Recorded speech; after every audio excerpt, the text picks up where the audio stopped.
ஆண்டவராகிய இயேசுவின் நாமத்தினாலே உங்கள் எல்லாருக்கும் என் அன்பின் வாழ்த்துக்கள். இன்னைக்கு உலகத்துல எல்லாருமே பணத்தை தேடுகிறார்கள், ஆசீர்வாதத்தை தேடுகிறார்கள், ஐஸ்வர்யத்தை தேடுகிறார்கள். ஆனால் தாவீது பாருங்க, வித்தியாசமான மனுஷன். அவன் ஆண்டவரை தேடினான். வேதம் சொல்லுகிறது, சங்கீதங்களின் புஸ்தகம் 63ஆம் சங்கீதம் 1-2 வசனங்களை நான் வாசிக்கிறேன், கவனிங்க. தேவனே, நீர் என்னுடைய தேவன், அதிகாலமே உம்மை தேடுகிறேன். வறண்டதும் விடாய்த்ததும் தண்ணீரற்றதுமான நிலத்திலே என் ஆத்துமா உம்மில் தாகமாய் இருக்கிறது. என் மாம்சமானது உம்மை வாஞ்சிக்கிறது. இப்படியே பரிசுத்த ஸ்தலத்தில் உம்மை பார்க்க ஆசையாயிருந்து உமது வல்லமையையும் உமது மகிமையையும் கண்டேன். இன்றைக்கு தேவனை எப்படி தேட வேண்டும் என்று சொல்லி நான் கற்றுக் கொடுக்க போகிறேன். தாவீது நமக்கு கற்றுத்தர போகிறார்.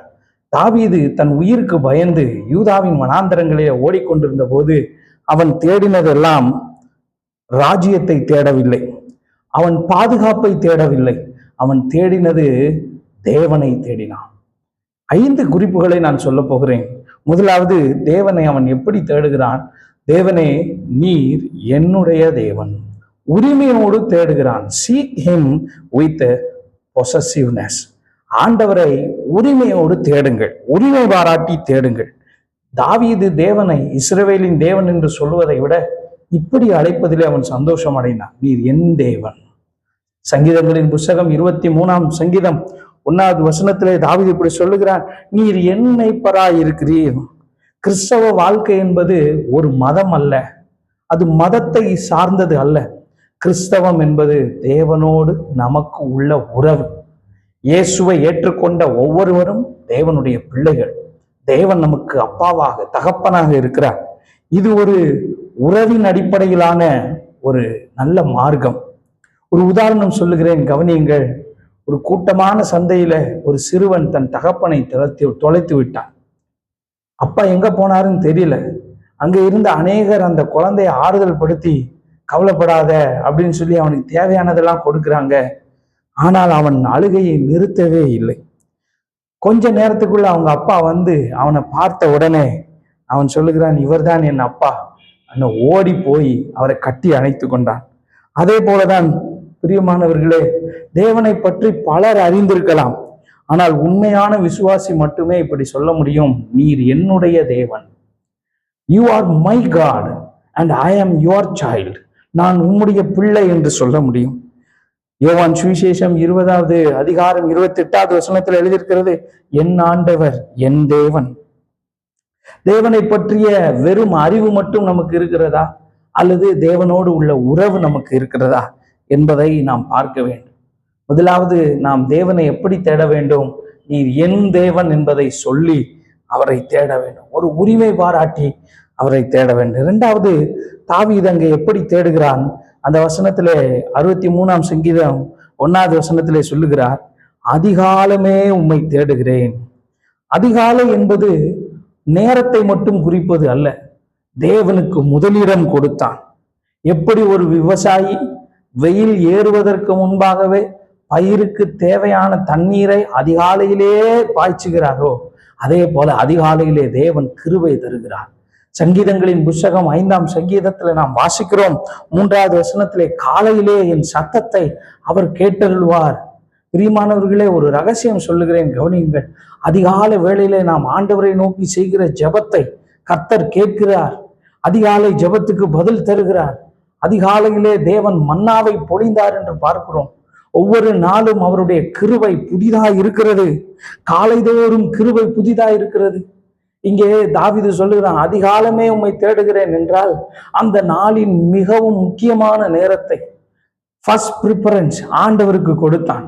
ஆண்டவர் தான் முக்கியமானவர் என்பதை அறிந்து வைத்திருந்தான். இன்னைக்கு காலையில நம்ம எழுந்தோடனே என்ன செய்கிறோம்?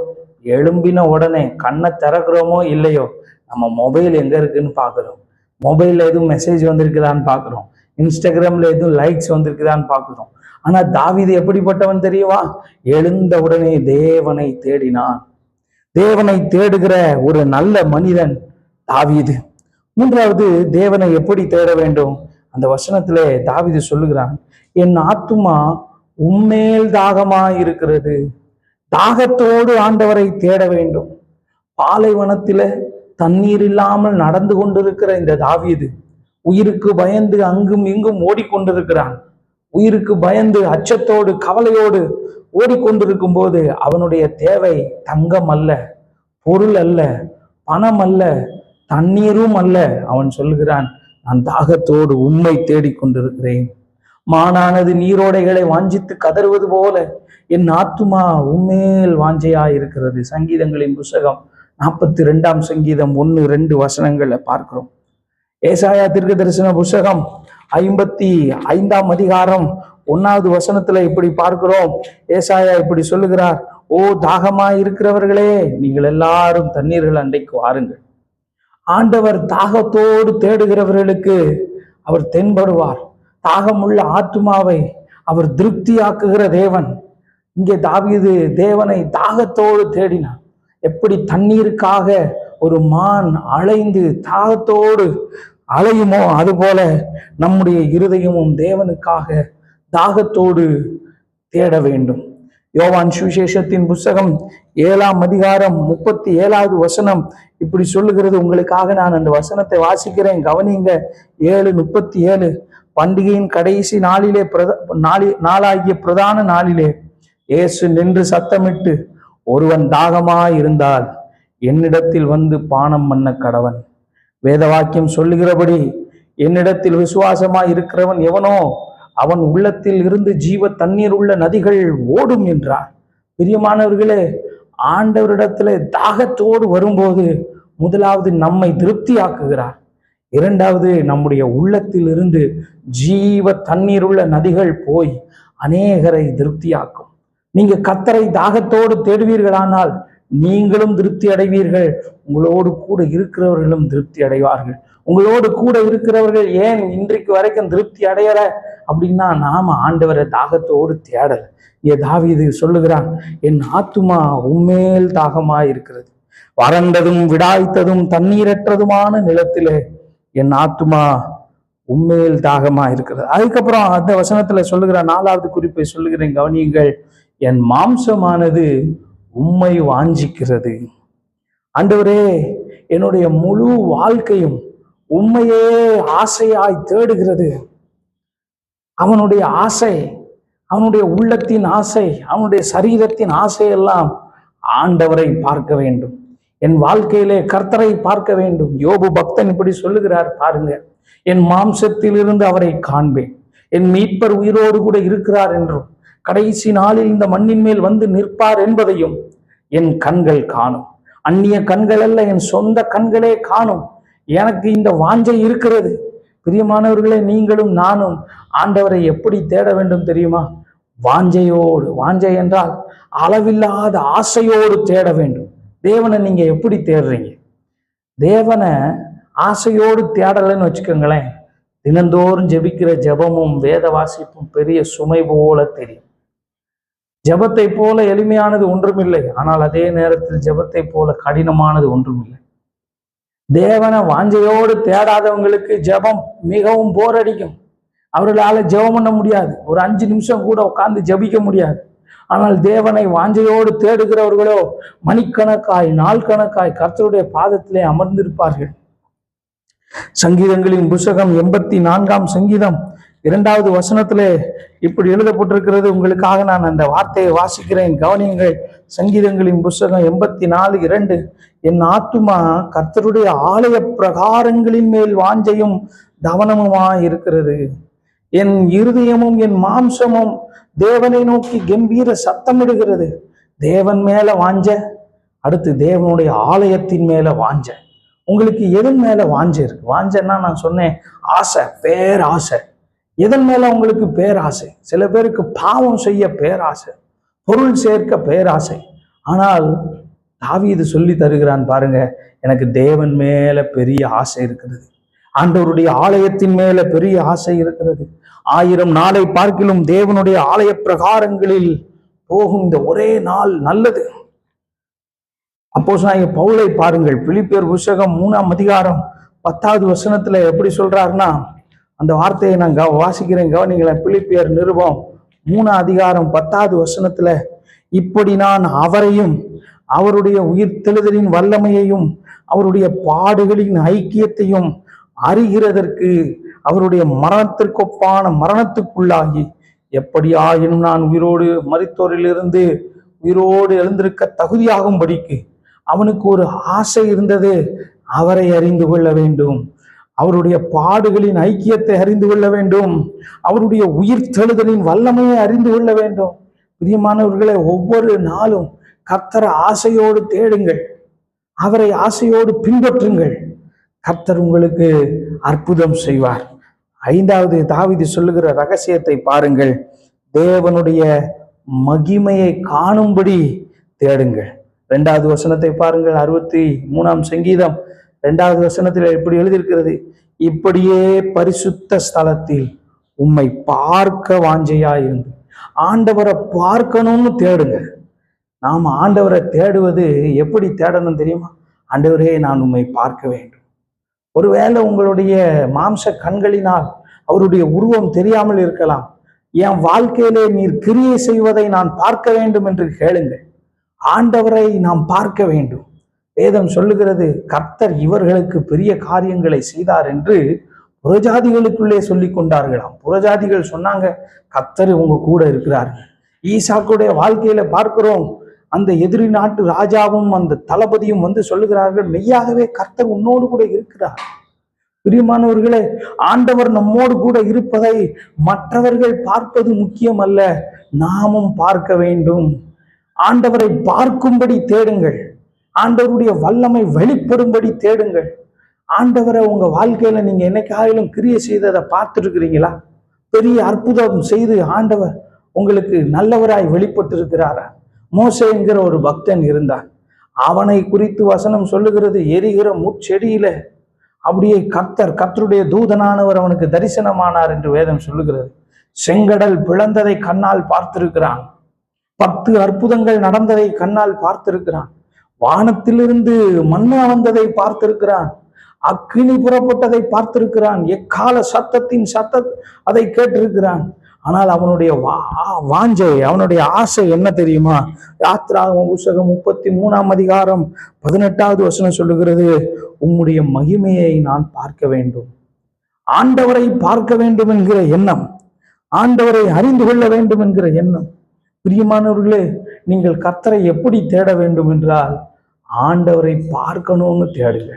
உங்க வாழ்க்கையில நிச்சயமாய் அவர் வெளிப்படுவார். உங்க வாழ்க்கையில நிச்சயமாய் கர்த்தருடைய வல்லமை வெளிப்படும். இங்கே தாவீது ஆண்டவரை பார்க்கணும்னு தேடுறாரு பாருங்க. ஆண்டவர் நிச்சயமாகவே தாவீதின் வாழ்க்கையிலே வெளிப்பட்டார் என்பதுல எந்த சந்தேகமும் இல்லை.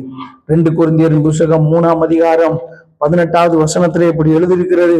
2 கொரிந்தியர் 3ஆம் அதிகாரம் 18வது வசனத்திலே, நாம் எல்லாரும் திறந்த முகமாய் கர்த்தருடைய மகிமையை கண்ணாடியிலே காண்கிறது போல கண்டு ஆவியாயிருக்கிற கர்த்தரால் அந்த சாயலாகத்தானே மகிமையின் மேல் மகிமை அடைந்து மறுரூபப்படுகிறோம். இப்பொழுது வெளிப்படுகிற மகிமையை நாம் பார்க்கிறோம், இனிமேலும் அவரை பார்ப்போம். நாம் ஆண்டவருடைய ஆசீர்வாதங்களுக்காக மட்டும் ஜெபிக்கிறோமா, அல்லது ஆண்டவருடைய பிரசன்னத்துக்காக ஜெபிக்கிறோமா? ஆண்டவருடைய பிரசன்னம் தான் நான் சொல்லுவேன் மிகப்பெரிய ஆசீர்வாதம். இந்த உலகத்துல மிகப்பெரிய ஆசீர்வாதம் எது என்றால் ஆண்டவருடைய பிரசன்னம் தான். தேவனுடைய பிரசன்னத்தில் செலவு பண்ணுகிற ஒவ்வொரு நிமிஷமும் நம்முடைய வாழ்க்கையிலே நம்மை செதுக்கி நம்மை உருவாக்கி ஆண்டவருடைய சமூகத்திலே பரிபூர்ணம் உள்ளவர்களாய் நிறுத்தும். ஆண்டவருடைய பிரசன்னத்தில் செலவு பண்ணுகிற ஒவ்வொரு நேரமும் பரிசுத்த ஆவியானவர் நம்மை உருவாக்கி அவருக்கேற்ற பாத்திரங்களாய் மாற்றுவார். நான் 5 காரியத்தை சொன்னேன். நாம் தேவனை தேடுவதற்கு 5 வழிகளை தாவீது கற்றுக் கொடுக்கிறார். உரிமையோடு தேடுங்கள், என்னுடைய தேவன். 2வது, அதிகாலையிலே தேடுங்கள். அப்படி என்றால் தேவனுக்கு முதலிடம் கொடுங்கள் உங்கள் வாழ்க்கையில. 2வது, தாகத்தோடு தேடுங்கள். எல்லாவற்றிற்கும் மேலாக எனக்கு தேவன் தான்.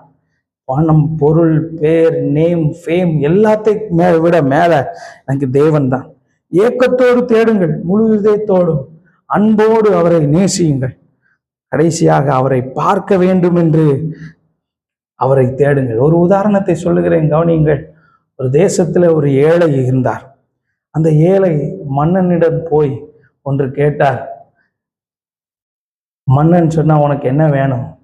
அப்படிங்கும்போது அந்த ஏழை சொன்னார், எனக்கு எதுவுமே வேண்டாம் ராஜாவே, உனக்கு தங்கம் வேண்டுமா, நிலம் வேண்டுமா, அல்லது நியாயம் வேண்டுமா, என்ன வேண்டும் அப்படின்னு சொல்லி கேட்டப்போ அவன் சொன்னான், எனக்கு எதுவுமே வேண்டாம் அரசே, எனக்கு ஒன்னே ஒண்ணுதான் தேவை, நான் உங்க கூட இருக்கணும். பிரியமானவர்களே, நமக்கு எது தெரியுமா தேவை? தேவனுடைய கரத்திலிருந்து வருவது அல்ல, தேவன் தான் தேவை. தேவனுடைய கரத்திலிருந்து வருவது கண்டிப்பாக நமக்கு வந்து சேரும். ஆசீர்வாதங்களை விட ஆசீர்வதிப்பவரையே நீங்கள் தேடுங்கள். நாம் ஜெபம் பண்ண போகிறோம். இன்றைக்கு கால வேளையில எழுந்தவுடன் நீங்கள் எதை தேடினீர்கள்? உங்க கை எதை தேடிச்சு? மொபைலை தேடிச்சா அல்லது பிள்ளைகளை தேடிச்சா? பிரியமானவர்களே, நீங்க கர்த்தரை தேடுங்கள். கர்த்தரை தேடினால் ஆண்டவர் உங்களுக்கு தென்படுவார். கர்த்தரை தேடுகிறவர்களுக்கோ ஒரு நன்மையும் குறைவுபடாது. முதலாவது தேவனுடைய ராஜ்யத்தையும் அவருடைய நீதியையும் தேடுங்கள், அப்பொழுது இவைகளெல்லாம் உங்களுக்கு கூட கொடுக்கப்படும். நாம் ஜெபம் பண்ண போகிறோம். சர்வ வல்லமை உள்ள தேவனே, அன்பின் ஆண்டவரே, இந்த கால வேளையில இந்த வார்த்தையை கேட்ட ஒவ்வொருவரையும் நீர் ஆசீர்வதியும்.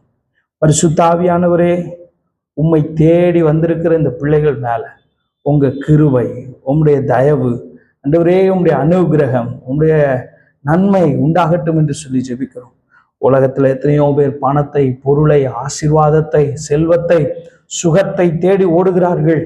ஆனால் நாங்களோ உம்மை தேடி வருகிறோம். ஆண்டவரே, அதிகாலமே உம்மை தேட எங்களுக்கு கிருபை தாரும். இந்த வார்த்தையை கேட்ட ஒவ்வொருவரையும் ஆசீர்வதிங்க. அவங்க வீட்டிற்குள்ள இருக்கிற குறைவுகள் நீங்கட்டும். தேவனை தேடுகிறவர்களுக்கு ஒரு நன்மையும் குறைபடாது என்று சொல்லப்பட்ட வசனத்தின்படியே குறைவுகள் எல்லாம் நீங்கி ஆசீர்வதிக்கப்படுவார்களாக. இயேசு கிறிஸ்துவின் நாமத்தில் ஜெபிக்கிறோம் நல்ல பிதாவே, ஆமேன். ஆண்டவர் உங்களை ஆசீர்வதிப்பாராக. God bless you.